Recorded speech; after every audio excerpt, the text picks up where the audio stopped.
নমস্কার বন্ধুরা, আমি মন্দিরা। আমার চ্যানেল মন্দিরাস ট্রেন্ডি পঞ্চব্যঞ্জনে আপনাদের সবাইকে স্বাগত জানাচ্ছি। রোজের মতন আজকেও আরেকটা রেসিপি নিয়ে এসেছি। আজকে নিয়ে এসেছি আমের টক মিষ্টি আচার। এটা আমার হঠাৎ করে আমার বাড়ির বাচ্চারা খেতে চাইলো, হঠাৎ করে অল্প একটু করে বানাচ্ছি, খুব তাড়াতাড়ি এটা হয়ে যায়। দেখতে থাকুন আপনারা কীরকম ভাবে বানাই। কিন্তু তার আগে আমি রিকোয়েস্ট করছি, যদি আমার রেসিপি পছন্দ হয়ে থাকে তাহলে লাইক, শেয়ার, কমেন্ট করতে ভুলবেন না। আর যদি নতুন হয়ে থাকে তাহলে প্লিজ সাবস্ক্রাইব করে দেবেন। তাহলে চলুন রেসিপিতে যাওয়া যাক।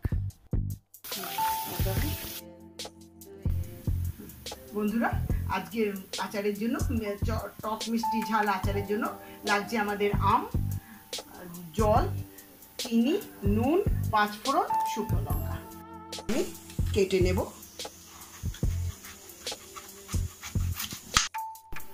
প্রথমে আমের ভালো করে খোসা এইভাবে ছাড়িয়ে নিতে হবে।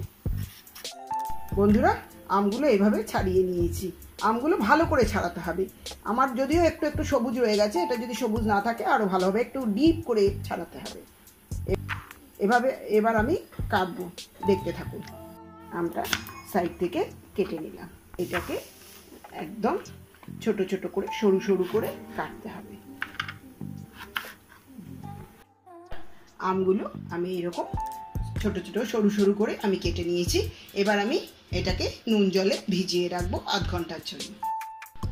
বন্ধুরা, আমগুলো আমি এবার জলে ভিজিয়ে দিয়েছি।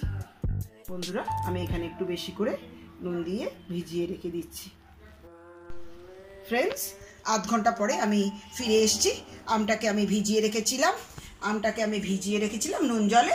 এবার এটাকে আমি ছাঁকনিতে দিয়ে রাখবো।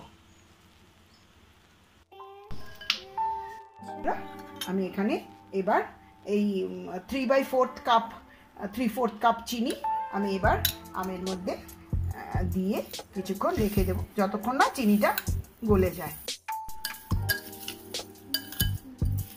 বন্ধুরা, আমি এরকম ঢাকা দিয়ে রেখে দেব। কিছুক্ষণ রাখলে আমের চিনিগুলো গলে যাবে। প্রায় আধ ঘন্টা পরে আমি ফিরে এসেছি। দেখুন, চিনি একদম গলে গিয়েছে। এবার এই চিনি আর আম আমি কড়াতে বসিয়ে দেব। বন্ধুরা, আমি গ্যাসে কড়া বসিয়ে দিলাম। প্রথমে আমি একটু সামান্য করে ভাজবো, একদম লাল হয়ে গেলে আবার পুড়ে যাবে। তো যখনই গন্ধ বেরোবে, একটু ভালো গন্ধ বেরোবে, তখনই নামিয়ে নেব। এই 5 ফোড়নটা একটু ভাজা হয়ে গিয়েছে। এবার আমি এটা আলাদা জায়গায় নামিয়ে নেব। বন্ধুরা, এবার এই যেটা আমটা আমি চিনিতে ভিজিয়ে রেখেছিলাম, যেটা নাকি একদম রস হয়ে গিয়েছে, এইটা আমি এবার কড়াতে ঢেলে দিলাম। শর্টকাট দেখা এইটুকুই দেব, কিন্তু এটার মধ্যে থেকে অর্ধেক লঙ্কা দেখা, অর্ধেক শর্ট। হ্যাঁ বন্ধুরা, এবার আমি এখানে একটু সামান্য পরিমাণে নুন দিচ্ছি, খুবই সামান্য পরিমাণে, যেহেতু নুন দিয়ে ভেজানো ছিল অলরেডি, নুন রয়েইছে। একটু হলুদ গুঁড়ো দিয়ে দিচ্ছি, এটা একটু কালারটা ভালো হবে বলে।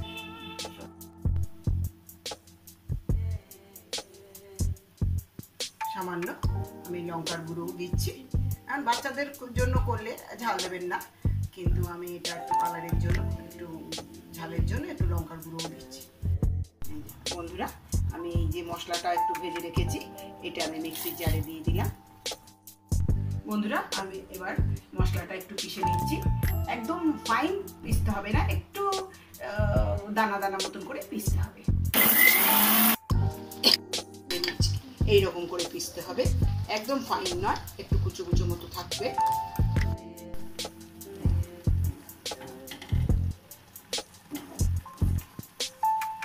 বন্ধুরা দেখুন, একদম আমটা একদম গোটা গোটা রয়েছে, এরকম। আর একটু বাদে কিছুক্ষণ ফুটে উঠলে, একটু শুকিয়ে উঠলে আমি ভাজা মশলাটা দেব। অনেকটা শিরাটা শুকিয়ে এসেছে, চিনির এটা শুকিয়ে এসেছে। এবার আমি কিছুটা ভাজা মশলা দিয়ে দিচ্ছি, আর কিছুটা একদম শেষে দেব। এই যে 1 চামচ মতো আমি ভাজা মশলা দিয়ে দিচ্ছি।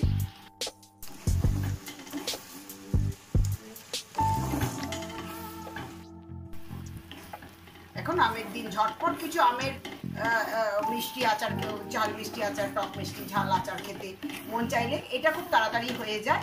আর এটা বানাতে পারেন, খুব ভালো লাগবে। একবার বানিয়ে ট্রাই করুন, ঠিক আমি যেরকমভাবে বানালাম সেরকমভাবে। খুব তাড়াতাড়িও হয়ে যাবে আর খেতেও খুব সুস্বাদু হয়। রুটির সাথে, ভাতের সাথে, বা একটু বিকেলবেলা একটু কিছু খেতে ইচ্ছে করছে এমনি খেলেও খুব ভালো লাগে। বন্ধুরা, এই অবস্থাতে আমি ঢাকা দিয়ে আমি কিছুক্ষণ রেখেছি, মিনিট 2-3-4 রাখতে হবে। বন্ধুরা, এবার আমি ঢাকা সরাচ্ছি। দেখুন প্রায় হয়ে এসেছে। এটা অনেকটা চিনিটা রসটা শুকিয়ে এসেছে। দেখুন একটাও ভাঙেনি, অথচ রংটাও খুব সুন্দর ট্রান্সপারেন্ট হয়ে গেছে। একটাও ভাঙবে না এইভাবে করলে পরে। খুব আস্তে আলতো হাতে নাড়তে হবে। 1 চামচ মতো ভিনিগারটা দিচ্ছি এই কারণে যাতে আচারটা কিছুদিন রাখা যায়। কিন্তু এটা তো অল্প আচার, আমাদের একদিনেই শেষ হয়ে যাবে। তবুও আমি আপনাদের জন্য দেখাবার জন্য দিলাম যে একটু ভিনিগার দিলে রাখা যাবে। ভিনিগারটা হচ্ছে প্রিজারভেটিভ, এটা দিলে কিছুদিন আচারটা থাকবে। বন্ধুরা, আমি যা বাকি মশলাটা ছিল সেটা একদম শেষে একটু দিয়ে দিচ্ছি। একদম রেডি হয়ে গিয়েছে, এবার আমি নামিয়ে দিচ্ছি।